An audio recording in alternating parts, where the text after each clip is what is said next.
চলো তোমাদের আরও একটা ভিডিও করে তোমাদের ব্যাপারগুলো এক্সপ্লেনেশন করে দিই। দেখো, তোমাদের মনের যে ডাউটগুলো ছিল সেই ডাউটগুলো আমি ক্লিয়ার করছিলাম এক এক করে। তো আমি পুরোপুরি ডাউটগুলো কিছু কিছু মনে হয় ক্লিয়ার করে উঠতে পারিনি এখনও। সো কল্ড আমি চাই এই মুহূর্তে সেই ডাউটগুলো ক্লিয়ার হয়ে যাক।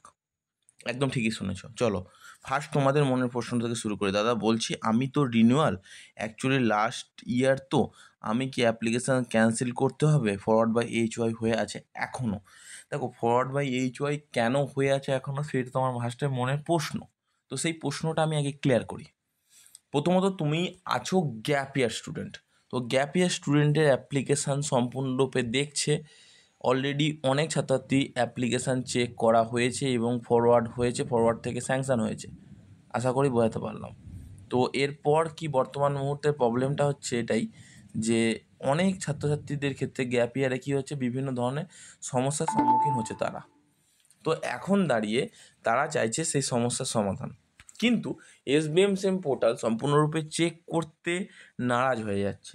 আমি বলতে চাইছি যে এসবিএম সেম পোর্টালে অনেক ছাত্রছাত্রীর ক্ষেত্রে, যে তোমরা গ্যাপ ইয়ারের স্টুডেন্ট আছো, এই বিষয়টাকে চেক করতে অনেকটা টাইম লাগছে। সকাল ওই জন্যই প্রত্যেক ছাত্রছাত্রীর কাছে এই যে অ্যাপ্লিকেশান স্ট্যাটাসটা ফরওয়ার্ড বাই এইচওয়াই দেখাচ্ছে, আর না হলে ফরওয়ার্ড বাই এইচওয়াই থেকে অ্যাপ্রুভ বা স্যাংশন দেখাতো। বর্তমানে এই গ্যাপ ইয়ার স্টুডেন্টদেরই একটা সমস্যার মুখে পড়তে হচ্ছে, কারণ অনেক দিন ধরে হয়ে আছে। শুধুমাত্র গ্যাপ ইয়ার নয়, যারা একদম ফ্রেশার্স ক্যান্ডিডেট আছে তাদের ক্ষেত্রেও সমস্যার সম্মুখীন হতে হচ্ছে। তো আমি এই মুহূর্তে ঝড় বৃষ্টি হচ্ছে প্রচুর পরিমাণে, বাট তোমাদের সামনে একটা কথা আমি বলতে চাই যে তোমাদের অ্যাকচুয়ালি ব্যাঙ্ক অ্যাকাউন্টে কবে টাকা ঢুকবে টিল ডেট, সেটা আমি একটু তো জানিয়ে দিই। দেখো, প্রথমত যারা যারা রিনিউয়াল স্কলারশিপ যখন গরমের ছুটির জন্য যাদের টাকা জুন মাসে ছাড়া ঢুকবে না, অসংখ্য ধন্যবাদ। কিন্তু একটা কথা বলে শোনো, জুন মাস ছাড়া ঢুকবে না, এই কথাটা বলাটা ভুল। তোমাদের টাকাটা অলরেডি ঢুকে যাবে, চিন্তা করো না তোমরা কেউই। ঠিক আছে ভাই, amazing sir, please do not create any video again. Thank you. আমি আরও ভিডিও করবো, কোনো সমস্যা আছে সমস্যা থাকলে আরও ভিডিও করবো। চলো দাদা, মে মান্থ এ গরমের ছুটির জন্য কি টাকা দেওয়া অফ থাকবে? দেখো, ওরকম ব্যাপারটা নেই, তোমরা এটা ভুল করছো। গরমের ছুটি বলতে এরকম ব্যাপারটা কিন্তু হয় না যে টাকা দেওয়া পুরোপুরি বন্ধ থাকে। টাকা কিন্তু দেওয়া চলে, কারণ এটা একটা সরকারি জায়গা, ঠিক আছে? সেখানে যদি টাকা দেওয়া বন্ধ হয়ে যায় তাহলে সমস্যা হয়ে যাবে, ঠিক আছে?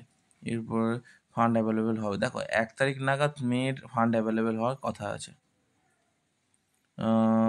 সফল, অসংখ্য ধন্যবাদ। তোমার যদি ফালতু মনে হয় তুমি অন্য কোনো ভিডিও অবশ্যই দেখতে পারো। দাদা 25 তারিখ কি ফান্ড আসছে? দেখো, 25 তারিখ ফান্ড এসেছিলো, অনেকে টাকা পেয়েছে, অনেকে পায়নি।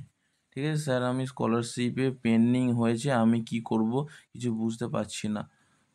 কি কিছু অবস্থা? দাঁড়াও, একটা কাজ করো, আমি মেল আইডি দিচ্ছি, সেই মেল আইডি তোমাকে মেসেজ করো, আমি দেখছি বাদ বাকিটা। মেল আইডিটা তোমাকে দিলাম, প্লিজ কন্ট্যাক্ট আস, আমি তারপর দেখছি বাদ বাকিটা।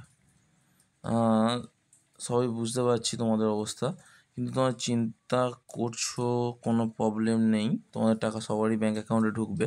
তো আমি একটা কথা তোমাদের সামনে একটু বলতে চাই, ভালোভাবে বোঝো। তোমাদের এই বর্তমান মুহূর্তে দেখাচ্ছে যে তোমাদের ব্যাঙ্ক অ্যাকাউন্টে টাকা তোমাদের চাই সকলেরই। তো এক এক করে তোমাদের বলতে থাকি, শোনো। প্রথম, তুমি একটা কাজ করো, যে তোমাদের প্রত্যেকটা জিনিস তোমরা চেক কভার করেছো, যে হ্যাঁ এই জিনিসগুলো ঠিক আছে, এই জিনিসগুলো ভুল আছে, তো সেগুলো সব চেক ওভার করে নিয়েছো, তোমাদের সমস্যা মিটে গেছে।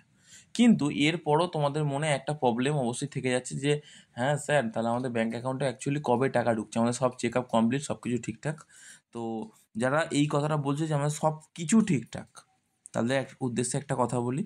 তোমাদের দেখো, ভেরিফিকেশান অলরেডি চলছে, এরকম ব্যাপার না যে ভেরিফিকেশান বন্ধ আছে বা টাকা দেওয়া বন্ধ আছে, এরকম নয়। টাকা দেওয়া চলছে, কিন্তু ফান্ড অ্যাভেলেবেল, ফান্ড শেষ হয়ে গেছে, ফান্ড ডিস্ট্রিবিউশন কমপ্লিট হয়ে গেছে। আবার ফান্ড আসবে, 1 তারিখ নাগাদ একটা ফান্ড আসবে, সেখানে একটা অনেক বড় করে ফান্ড আসার কথা আছে। আর একটা কথা, মে মাসে এরকম কোনো ব্যাপার নয় যে টাকা দেওয়া বন্ধ থাকবে, এরকম ব্যাপারটা নয়, কারণ জুন মাসে তোমাদের লাস্ট টাকাটা দেবে সবাইকে। তাহলে টাকা দেওয়া বন্ধ করলে হবে কি করে? মানে একবার একটা ফান্ড আসলো, সেই টাকাটা সবাইকে দিয়ে দিতে পারবে না, এইভাবে পসিবল নয়। কারণ পশ্চিমবঙ্গে একটা বিষয় কিন্তু টাকা পাওয়া যায় না, অনেক কিছু বিষয়ের উপর টাকা পাওয়া যায়, কথাটা মাথায় রাখতে হবে কিন্তু। তো কখনো এটা সম্ভব নয়। আনটিল যতদিন পর্যন্ত তোমার স্কলারশিপের টাকাটা ডিস্ট্রিবিউশন বন্ধ না হয়ে যাচ্ছে, অ্যাপ্লিকেশন বন্ধ না হয়ে যাচ্ছে, ততদিন পর্যন্ত টাকা দেওয়া কোনো বন্ধ থাকবে না, ঠিক আছে? তার আগে টাকা দেওয়া চলতেই থাকবে। ব্যাপারটা তোমাদের ক্লিয়ার করতে পারলাম। আর তোমাদের ব্যাঙ্ক অ্যাকাউন্টে কবে ঢুকবে অ্যাকচুয়ালি টিল ডেটটা এরকম করে অ্যানাউন্সমেন্ট করা যাচ্ছে না, বাট ফান্ড কবে অ্যাভেলেবেল হবে সেগুলো আমি তোমাদের বলতে পারি। ও, কিন্তু তোমাদের ব্যাঙ্ক অ্যাকাউন্টে অলরেডি টাকা ঢুকে যাওয়ার কথা। যদি না ঢুকে যায় তোমাদের কী করতে হবে? এই মুহূর্তে অপেক্ষা করতে হবে, অপেক্ষা এবং ধৈর্য ধরতে হবে, কিছু করার নেই। কারণ হচ্ছে তোমাদের একটা ধরো 25 তারিখে অনেকেরই ফান্ড অ্যাভেলেবেল হয়েছিল, অনেকে টাকা পেয়ে গেছিলো। তারপরে দেখা গেছে যে আজকে এই টিল ডেটে অনেকে টাকা পেয়েছে, কিন্তু ফান্ড অ্যাভেলেবেল ছিল না। কিন্তু কথাটা ভালোভাবে বুঝবে, অলরেডি ফান্ডে টাকা ছেড়ে দিয়েছিল তাদের উদ্দেশ্যে, তারা অনেকে টাকা পেয়েছে। এবার তুমি বলো, যদি ধরো তুমি আজকে ব্যাঙ্ক অ্যাকাউন্টে টাকা যদি না পেয়ে থাকো, তাহলে তোমার এখন মনে প্রশ্ন যে স্যার তার ফান্ড অ্যাভেলেবেল টাকা পাচ্ছি না কেন? দেখো, ফান্ড অ্যাভেলেবেল হলেই যে তুমি টাকা পেয়ে যাবে এরকম কোনো কিন্তু কথা নয়, ঠিক আছে?